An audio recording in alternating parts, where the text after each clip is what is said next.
Top 10 Dragon Ball Z movies of all time. Part 3. Let's go! Number 3. The original Broly the Legendary Super Saiyan. I always hate when they say Broly has no character towards him. He's just a big musclehead. That's not actually true. Broly does have depth to him. Broly was attempted to be X'd by one of the King's assassins. He was thrown out and left for dead with his father. And his planet blew up on the first day of him being born.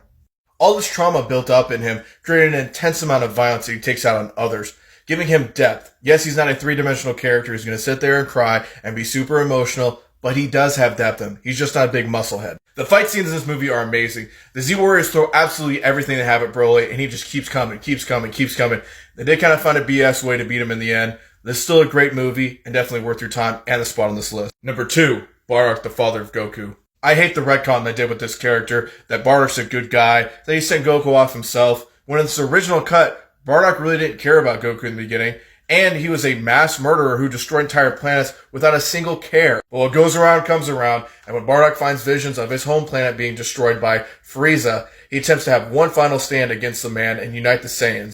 I hate to sound like a total weeb when I say this, but go check out the original Japanese dub of this film. It's 10 times better than the English. Akira Toriyama, the creator of Dragon Ball, even said this was his favorite film and cried at the end of it. And if you see the ending of this movie, you definitely understand how emotional and impactful it is. Great film. Number 1, The History of Trunks. I have to talk about nostalgia on this list and how big of an impact it does play on me, but I have to admit, this does have a big nostalgia factor, but when you watch it today, it still holds up. This is easily the darkest of any of the Dragon Ball media, with Goku's death to a heart virus at the very beginning, and the death of all the Z-Warriors at the hands of the androids, all before the intro.